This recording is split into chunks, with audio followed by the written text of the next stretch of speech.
My name is Naoki Yoshida, and I am the producer and director for Final Fantasy XIV.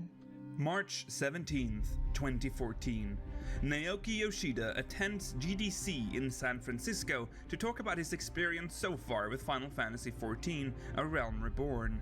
During the presentation, Yoshida explained, in painstaking detail, what exactly went wrong with Final Fantasy XIV in 2010. He even went as far as to list some of the major issues 1.0 was plagued with. And yes, he did bring up the flower pots. Near the end of the presentation, an iconic slide was shown, listing what the dev team had learned from working on 1.0 and A Realm Reborn. It went as follows. Number 1. Never forget the fans. Without them, there would be no us. Number 2. Fun comes first. If it isn't fun, you're doing it wrong. I mean, that's just such a good mentality to have anyway, isn't it? Never back down. Always aim to amaze. And number 4. Don't forget your roots. It's what fans crave.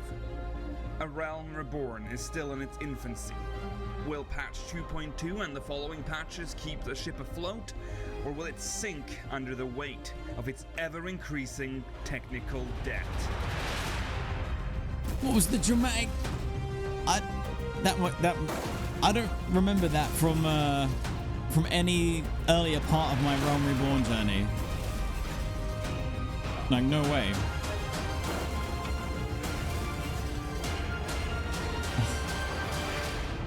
Such a good intro.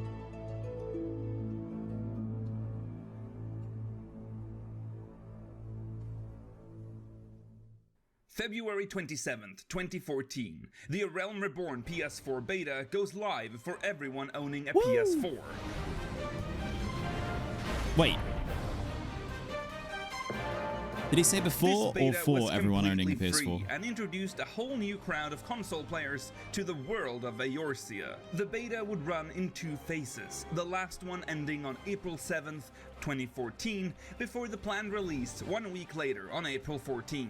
A Realm Reborn is becoming a household name for gamers everywhere. Fewer and fewer people are aware of its previous incarnation and are now under the impression that Final Fantasy XIV is another AAA Final Fantasy game released with the subtitle A Realm Reborn.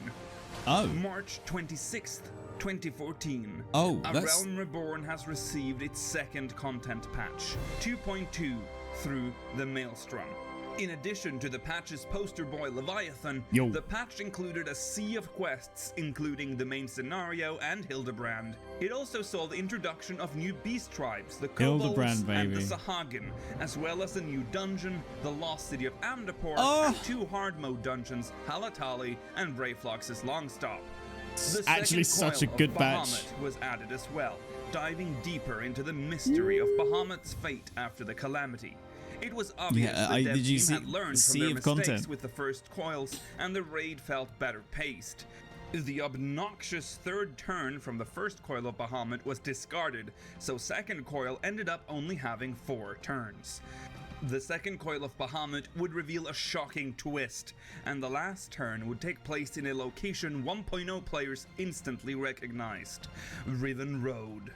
This turn would become one of the hardest fights of the Binding Coils, fitting, seeing as the original fight was considered the hardest fight in the game in 1.0. That's good that they at least kept that in to give it some like homage to 1.0. In this update and would cause endless headaches in the first few months, and to an extent still does. Extreme Primals, excluding Thornmarch, would now drop mounts, horses, or ponies as the community would come to call them, each with a flare matching the primals from which they dropped. Hold up a minute. I have this one, but what do you mean? There are different colored ponies from the other primals? How am I in 3.2 and I didn't know this? So have you got to do the extreme version of each one? Okay. All right, everyone get ready. We gotta go get those. Furnishings and gardening was added, and cottages now had basement levels. Challenge logs were added to give players weekly challenges to work towards during downtime or even while doing their regular content like roulettes and commendations. Hold on. Sorry to be that guy who pauses all the time. Gardening? This isn't in the game. anymore, is it? Has it been moved to a different part?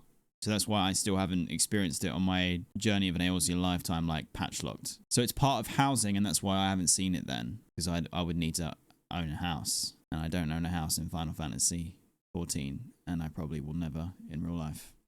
We'd love to see it. But one unique aspect of A Realm Reborn has unfortunately been lost to time. Revenant's Toll. In 2.0, that is vanilla Final Fantasy XIV A Realm Reborn, Eorzea was still recovering from the damage left behind from the Calamity, and Camp Revenant's Toll was, well, destroyed. A new camp had been made with its own aetheryte close by, but it was basically just a few stalls and some closed-off buildings. But this was the endgame hub, and a lot of people would spend most of their game time here in the coming years. However, the unique thing about Revenant's Toll was that for each patch, it would grow. Unfortunately, there weren't many good pictures of Revenant's Toll before the first patches when people actually realized that this was happening, but there are some, so you get an idea of how barren it was. With patch 2.1, more structures were added, and scaffolds are erected all over. Wait a second. Is everyone just... Why are there so many Maggies here? Hold up.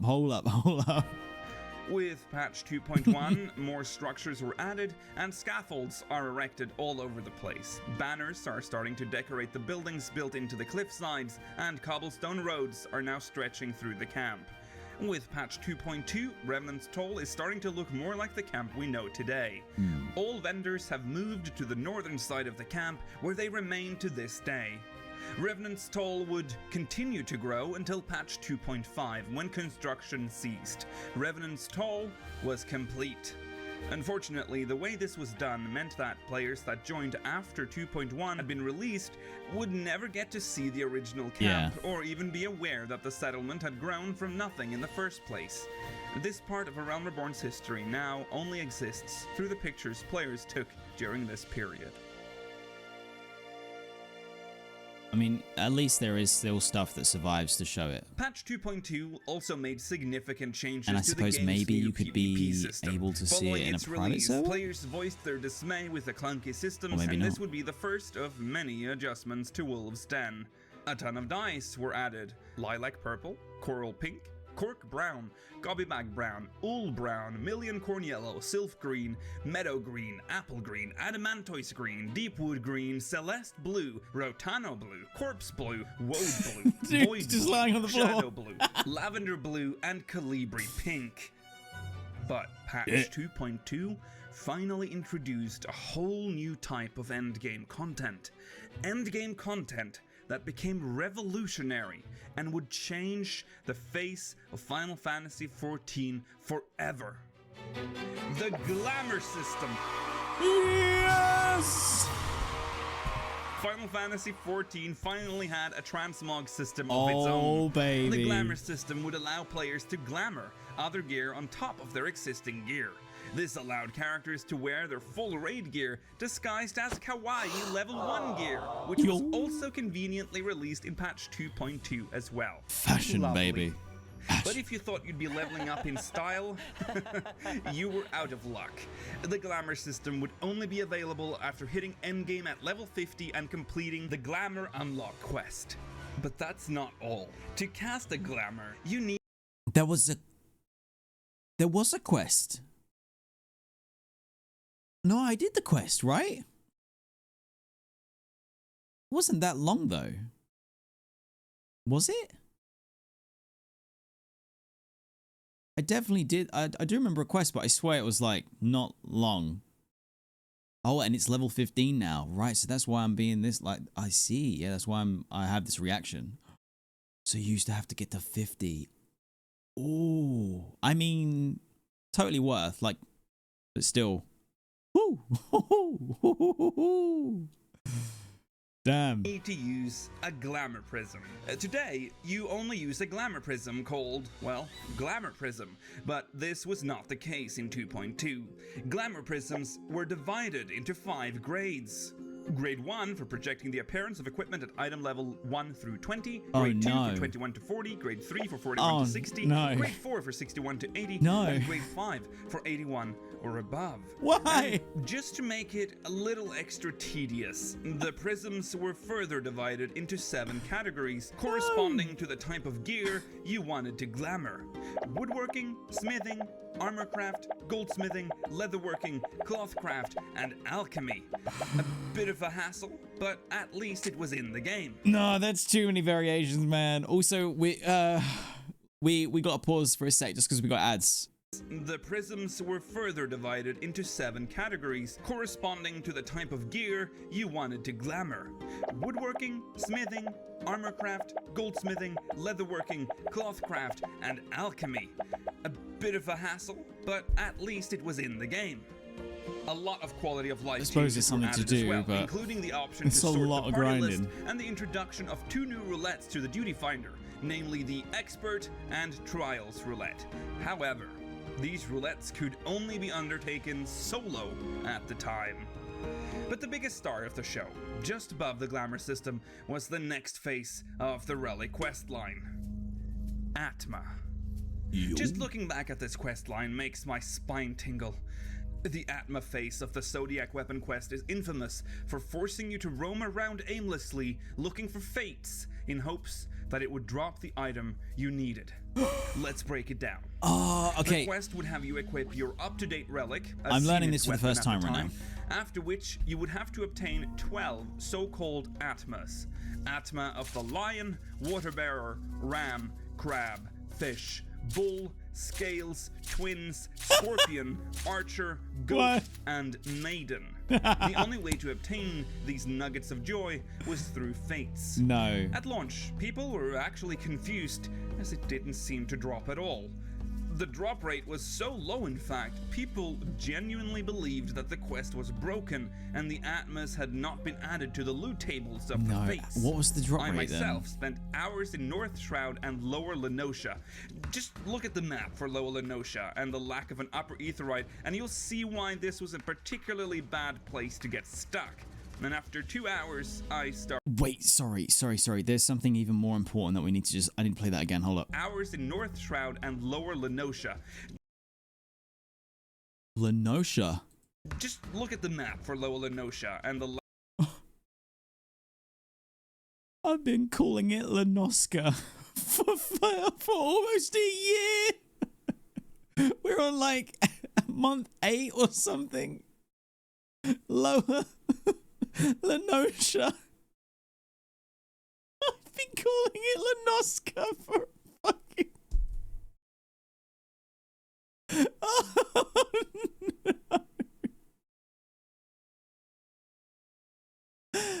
Lack of an Upper Aetheryte, and you'll see why this was a particularly bad place to get stuck. And after 2 hours, I started to doubt the system myself. And that was the psychological terror of Atma farming. And it was about to get a lot worse, because it would seem a mistranslation in the quest made it seem like 2 Atmas were to drop in Central Thanalan and Central Lenosha, a place that doesn't even exist, when in fact they were not. They were meant to drop in Central Shroud and Middle Lenosha instead. Oh my god, you'd be This so spread angry. by word of mouth at first, with no official word from Square Enix. Oh my God. Was it a troll? Was it real? Are any of the drops real? As Atmas started dropping into my inventory, I did realize that it was real, but I now started doubting the quest log. A forum post popped up confirming that players had gotten the drops from the other locations. However, at this point, there were people that had farmed Central Thanalan for an Atma for hours. An Atma that was never even meant to drop there. People got a little angry. I can imagine. I spent weeks getting my Atma weapon with several hours a day spent trying to farm. I became a recluse in 14, desperately racing to get my relic while it was still relevant.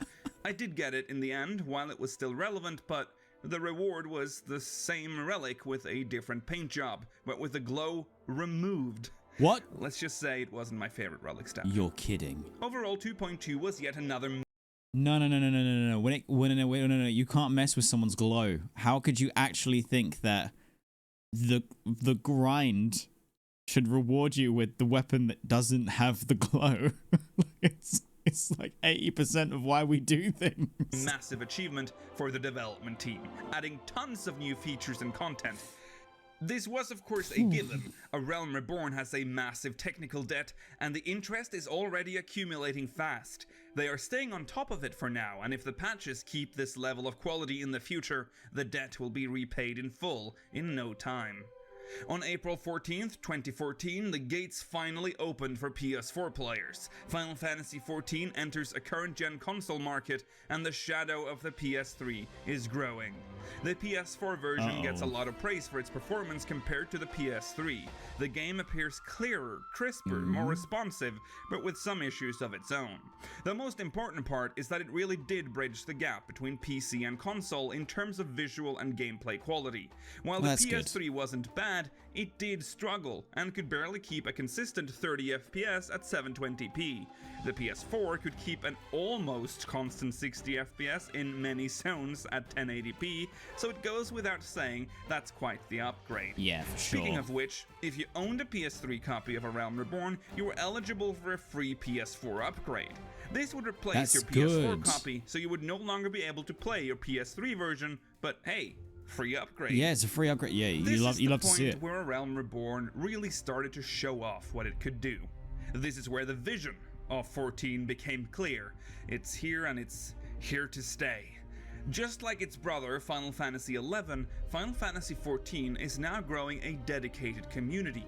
Podcasts starts popping up. Old podcasts that ended in 1.0 are revived.